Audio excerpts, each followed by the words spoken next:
स्वागत है सभी का एक बार फिर आईटीआई एक्सपर्ट में। आज का वीडियो उन सभी आईटीआई पास आउट छात्रों के लिए है जिन्होंने रेलवे से अप्रेंटिस 2019 से पहले करी हुई थी या फिर उसके बाद जिन्होंने अप्रेंटिस की हुई थी। तो दोस्तों 2019 में जो है तो रेलवे के द्वारा ग्रुप डी के लिए वैकेंसी निकाली गई थी, उसका फॉर्म ऑनलाइन अप्लाई कराया गया था। इसके संदर्भ में रेलवे बोर्ड के द्वारा जो है तो एक नोटिफिकेशन जारी किया गया है ऑल डिवीजन के लिए। तो इस लेटर में जो है तो कुछ ऐसी बातें सामने रखी गई हैं जिनका आप सभी का जानना बेहद ज़रूरी है। तो दोस्तों इस मैटर पे जो है तो काफ़ी डिस्कशन के बाद इस लेटर को रेलवे मंत्रालय द्वारा तैयार किया गया है। इस लेटर की ओर मैं आपको ले चलता हूँ और बताता हूँ कि ये सारी प्रोसेस क्या है और किस बात पे ये लेटर जारी किया गया है रेलवे मंत्रालय के दोस्तों द्वारा। ये जो लेटर है गवर्नमेंट ऑफ इंडिया भारत सरकार के द्वारा मिनिस्ट्री ऑफ रेलवे मंत्रालय रेल बोर्ड के द्वारा ये लेटर जारी किया गया है।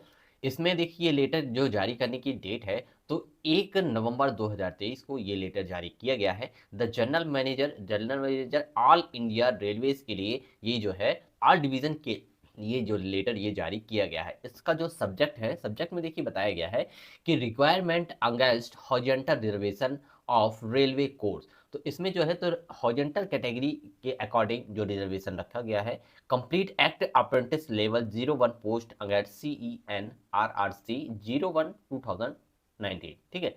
तो 2019 में जो फॉर्म अप्लाई किए गए थे अप्रेंटिस पास आउट छात्रों के लिए, तो उसके संदर्भ में यहाँ जो है तो हॉरिजॉन्टल कैटेगरी में जो 30% का आरक्षण था उसके लिए ये लेटर जारी किया गया है। अब मैं इस लेटर को हिंदी कन्वर्जन में आपको ले चल के बताता हूँ कि इस लेटर में क्या बताया गया है और आपको कैसे इसको समझना है। अब हम इस लेटर पे आ चुके हैं। इस लेटर में देखिए बताया गया है कि गवर्नमेंट ऑफ इंडिया भारत सरकार रेलवे बोर्ड के द्वारा ये लेटर जारी किया गया है। ये लेटर जो है तो 1 नवंबर को जारी किया गया है। ठीक है। अब इस लेटर में देखिए जो सब्जेक्ट है तो CENRRC 01/2019 के तहत लेवल 1 पदों पे जो रेलवे कोर्स अप्रेंटिस के लिए जो है तो हॉरिजॉन्टल कैटेगरी का जो यहाँ रिजर्वेशन रखा गया था इसके लिए लेटर जारी किया गया है। इसमें बताया गया है कि रेलवे बोर्ड कार्यालय में उन कोर्स पूर्ण एक्ट अप्रेंटिस के लिए पात्रता के संबंध में विभिन्न संदर्भ प्राप्त हुए हैं। इसमें देखिए CCAA who had appeared in all India test. ठीक है।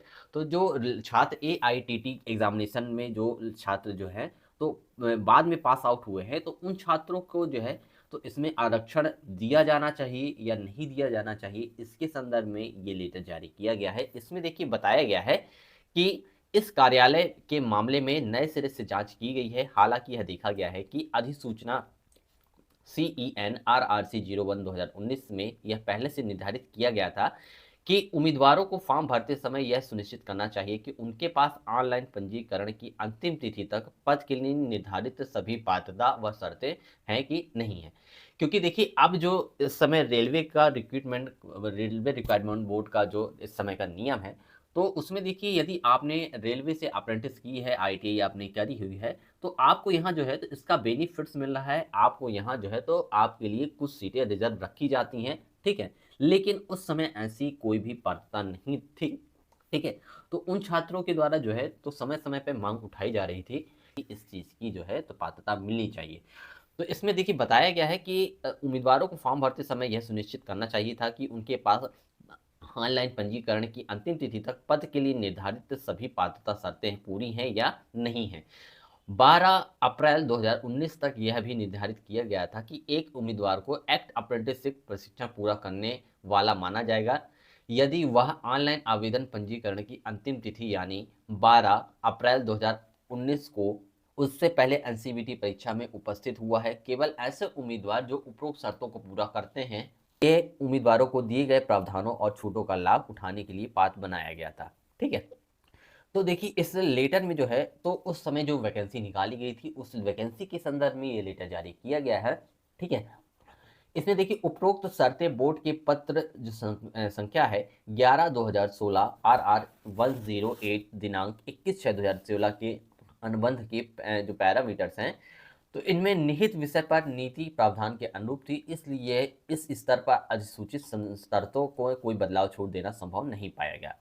तो देखिए पहले जो नियम बनाया गया था 2016 में भर्ती का, तो उस समय का जो नियम था उसके अकॉर्डिंग ही वो रेलवे वैकेंसी निकाली गई थी। ठीक है। लेकिन अब जो है प्रेजेंट टाइम में रेलवे रिक्वायरमेंट के बोर्ड के द्वारा अब जो है तो भर्ती की प्रक्रिया में जो है तो रिजर्वेशन ITI पास आउट और अप्रेंटिस पास आउट छात्रों के लिए अलग रखा गया है।